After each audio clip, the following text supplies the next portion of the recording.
Good morning, student. Today we will discuss on nomenclature of organic compound part 2. इसका जो part 1 video था उसमें हम लोगों ने ऑर्गेनिक कंपाउंड्स को नेमिंग करने के लिए क्या जनरल प्रिंसिपल्स होते हैं उस पर हम लोगों ने डिस्कस किया था। आज उन्हीं जो जनरल प्रिंसिपल्स या जनरल रूल्स जो थे उनको हम लोग डिटेल में डिस्कस करेंगे। तो let's start nomenclature part 2।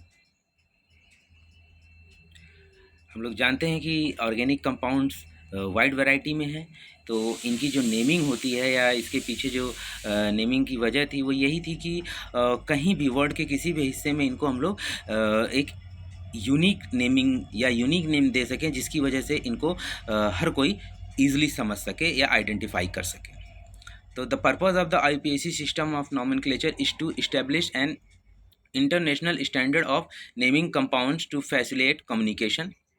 The goal of the system is to give each structure a unique and unambiguous name and to correlate each name with a unique and unambiguous structure.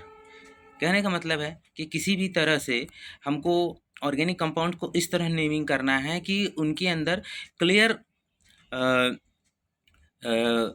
Identification किया जा सके, clearly उनको पहचाना जा सके, चाहे वो structure के बेस पे हो चाहे वो नेम के बेस पे हो। कहीं से भी ऐसा ना हो कि एक स्ट्रक्चर को दूसरे स्ट्रक्चर की तरह रीड किया जाए। तो सबसे पहला मेन जो रीज़न था IUPAC का वो यही था।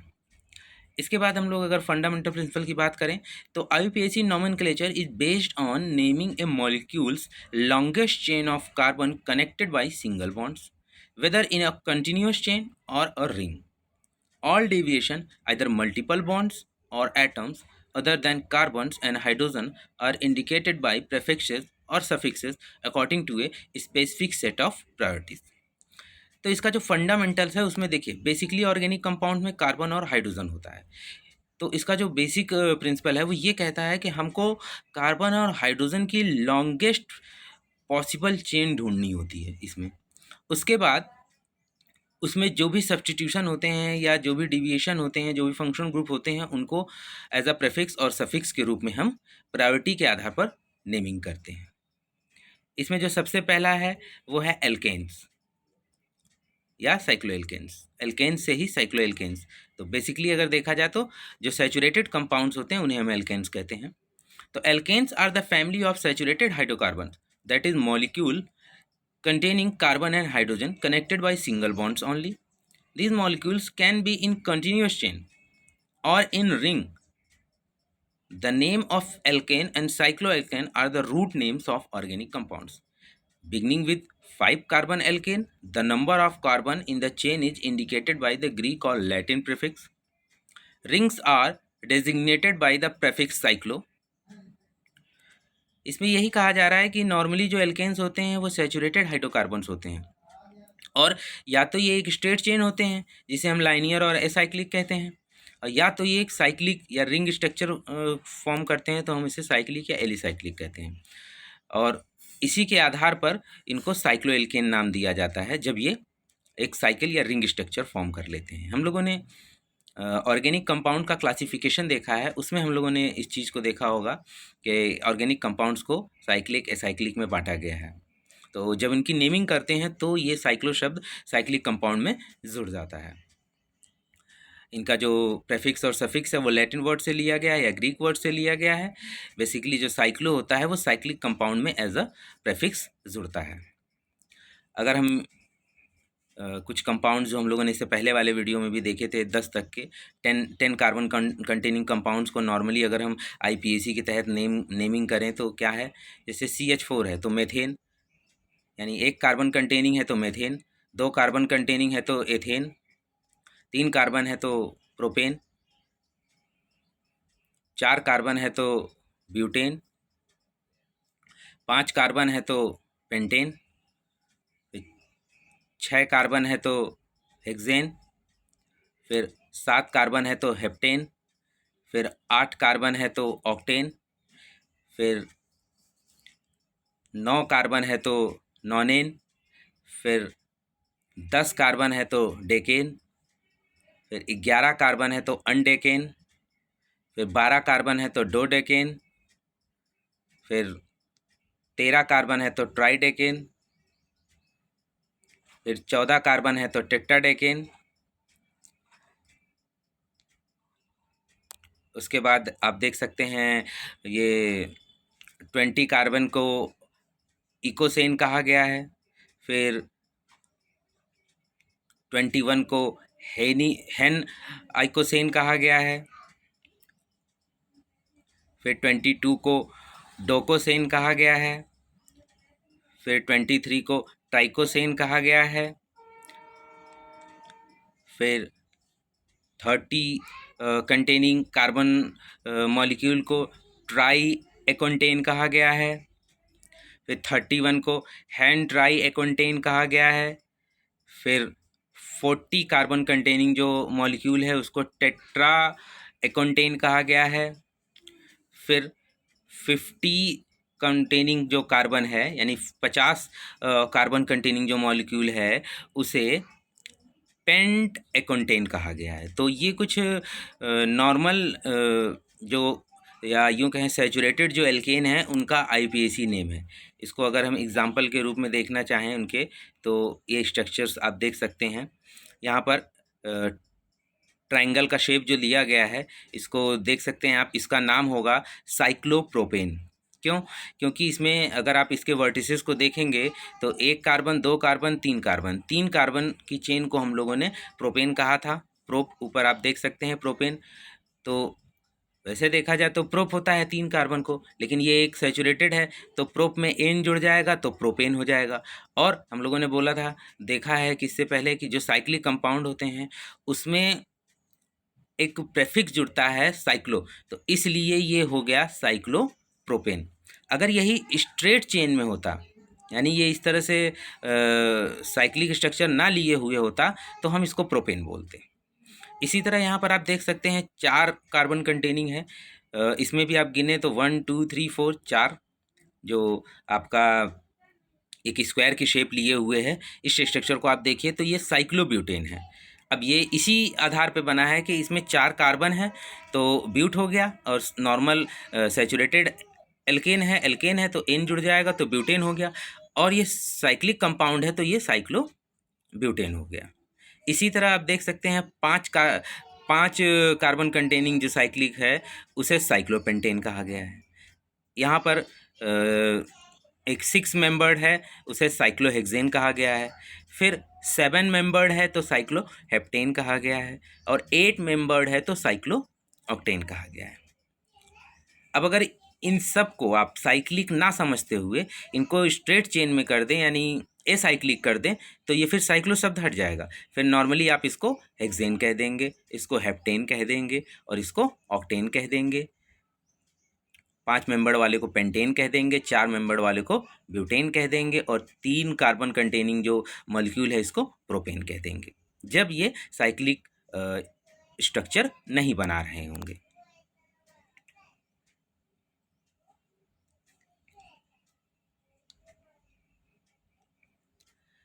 अब nomenclature of molecules containing substituent and functional group. अभी तक हम लोगों ने जो नॉमेनक्लेचर देखा है वो नॉर्मली एल्केन का था, ना उसमें कोई सब्स्टिट्यूशन था ना ही उसमें कोई फंक्शनल ग्रुप था। तो अब हम लोग थोड़ा सा डीप नॉमेनक्लेचर में चलेंगे और इसमें क्या है कि सब्स्टिट्यूशन और फंक्शनल ग्रुप को देखेंगे। तो इसमें देखिए कई चीज़ें आएंगी कि सब्स्टिट्यूशन है तो उसको किस तरह से नेमिंग करना है, फिर फंक्शनल ग्रुप आता है तो उसको किस तरह से नेमिंग करना है।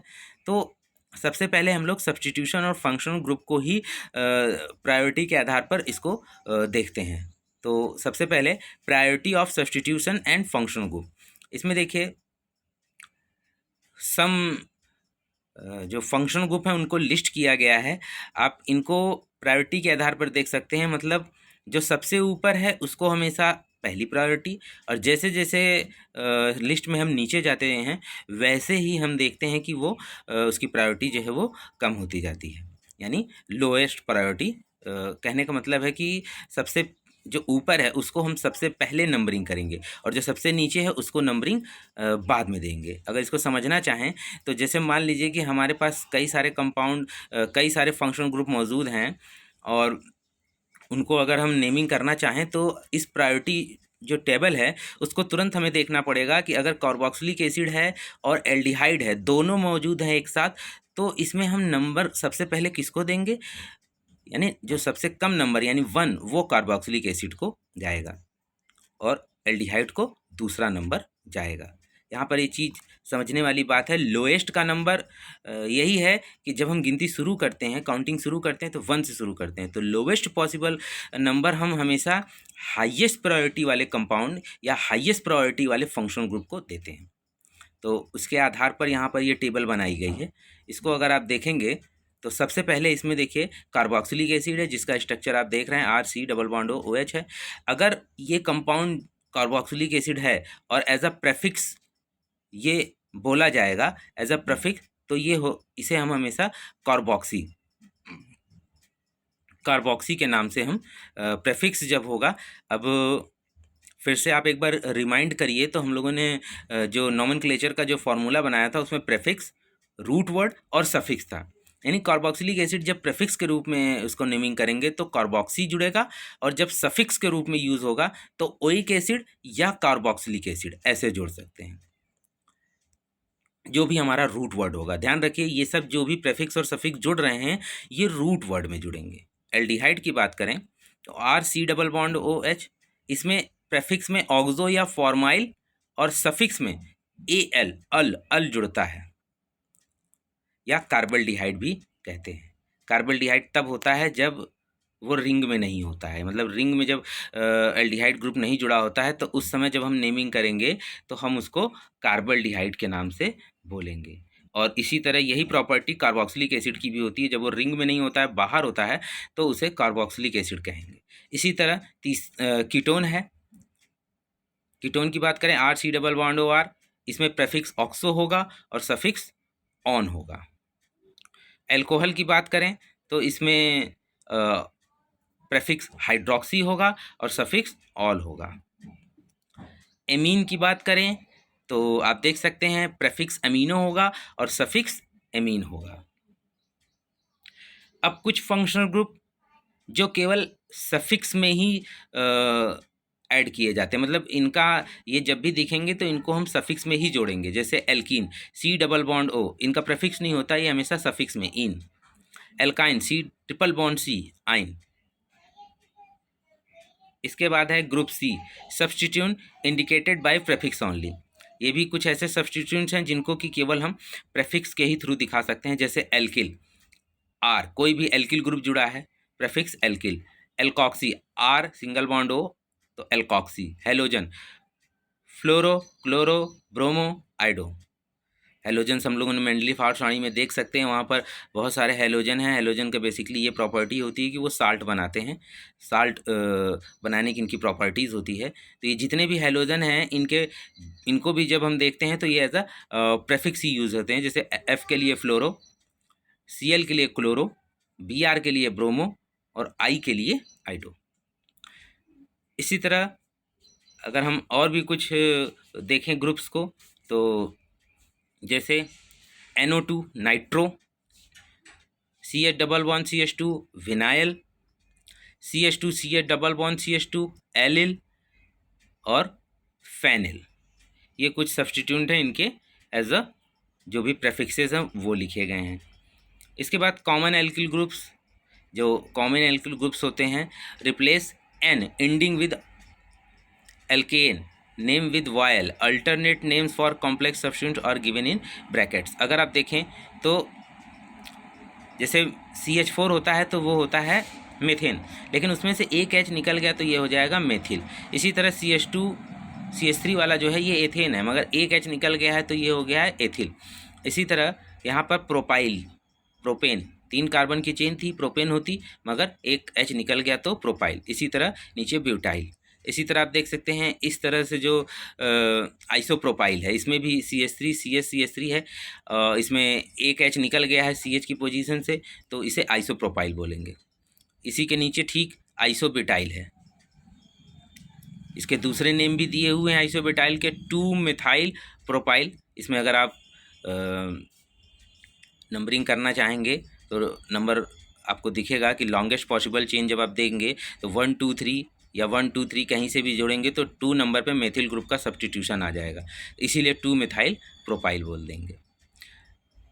इसके बाद आप देख सकते हैं सेकेंडरी ब्यूटाइल, यानी इसे भी 1 मिथाइल प्रोपाइल बोल सकते हैं। इसके बाद है टर्शरी ब्यूटाइल और tertiary butyl 1 di methyl ethyl. ये सारे जब ये सब्स्टिट्यूशन के रूप में आएंगे तो इनके ये नेम है। ये बेसिकली जब हमारी रिंग में ये एज ए सब्स्टिट्यूशन यूज़ होंगे तो ये इनका नेम है, और ये हमेशा प्रेफिक्स के रूप में यूज़ होते हैं। अब हम कुछ रूल्स पे देख लेंगे ध्यान के। Naming substituted alkanes and cyclo alkanes. अब हम एल्केन्स और साइक्लो एल्केन्स को नेमिंग करने के लिए जो कॉमन रूल्स हैं उनको हम देखेंगे। तो organic compounds containing substituent from group C, हम लोगों ने ग्रुप सी अभी देखा है, are named following this sequence of steps as indicated on the example below.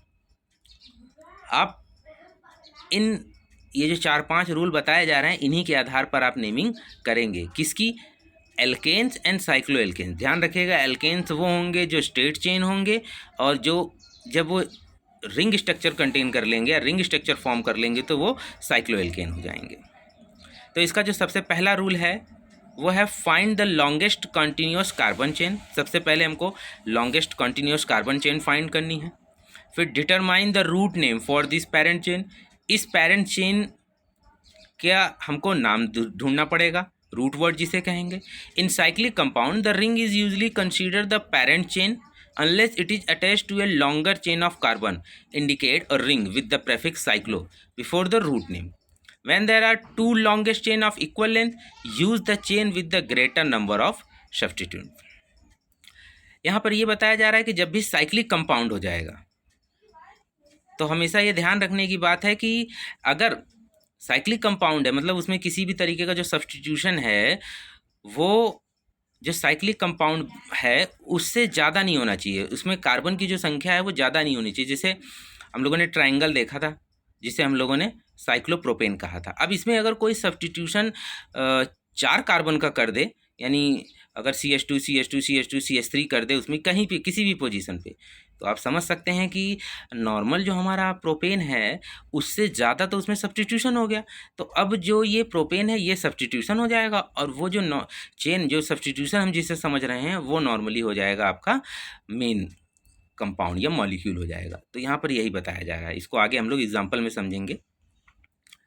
दूसरा है number the chain in the direction such that the position number of the first substituent is the smallest number. If the first substituent from either end have the same number then number so that the second substituent has the smaller number. कहने का मतलब है कि अगर कई सारे substitution chain में हैं तो हम पॉसिबली उधर से नंबरिंग करेंगे जिससे कि सबसे कम नंबर मिलता चला जाए अगर ज़्यादा सब्स्टिट्यूशन है। और अगर केवल सिंगल सब्स्टिट्यूशन है तो हमें बस इतनी कोशिश करनी है कि हम लॉन्गेस्ट पॉसिबल चेन जो हमने ढूंढी है उसमें हम उस एंड से नंबरिंग करेंगे जिससे कि उस सिंगल जो सब्स्टिट्यूट है उसको सबसे कम नंबर मिले। कम नंबर का मतलब हम नंबरिंग हमेशा 1 2 3 4 से शुरू करते हैं, तो यानी उसको 1 2 3 अगर 10 कार्बन की है मान लो तो कोशिश करना है कि सबसे लोएस्ट यानी 1 2 ऐसे कुछ सबसे कम नंबर उसको डेजिग्नेट किया जा सके। तीसरा स्टेप है determine the name and position number of each substituent. अगर ज़्यादा सब्स्टिट्यूएंट है तो हर किसी का नंबर आप पोजीशन जो है उसको डिटरमाइन करिए। A substitution on a nitrogen is designated with N instead of number. कहने का मतलब है अगर एन पे कोई सब्स्टिट्यूशन है तो उसको फिर हम एन के नाम से या एन नेमिंग करेंगे। इसको भी हम लोग एग्जाम्पल में समझेंगे आगे। Step 4 indicate the number of identical group by the prefix di tri tetra. अब अगर एक साथ कई सारे मतलब एक ही ग्रुप जो है वो कई बार आया है, जैसे 2 बार आया है तो उसके लिए डाई, 3 बार आया है तो ट्राई, 4 बार आया है तो टेट्रा, ये हम उसमें जोड़ सकते हैं। Step 5 place the position number and names of the substituent group in alphabetical order before the root name. कह रहे हैं कि अगर मोस्ट ऑफ द सब्स्टिट्यूशन है तो उसको हम लोग नंबरिंग हम लोगों ने हमेशा लोएस्ट पॉसिबल नंबर देने की कोशिश की है, ठीक है, लेकिन जब हम उसको नेमिंग करेंगे तो अल्फ़ाबेटिकल के आधार पर करेंगे। जैसे मेथिल भी जुड़ा है, एथिल भी जुड़ा है, तो भले मेथिल को नंबर 1 मिल गया है नंबरिंग, और एथिल को 2 नंबरिंग 2 मिल गया है, ठीक है। या यूँ कहें कि हम नंबरिंग कर रहे हैं, उसमें एथिल मेथिल सारे ग्रुप जुड़े हुए हैं, तो हमने जो भी नंबरिंग की उससे हट के, यानी नंबरिंग तो हमने लोएस्ट पॉसिबल के आधार पे कर दी। अब जब हम लिखने चलेंगे तो हम ये ध्यान रखेंगे कि अल्फ़ाबेट में किसका नाम सबसे पहले आता है।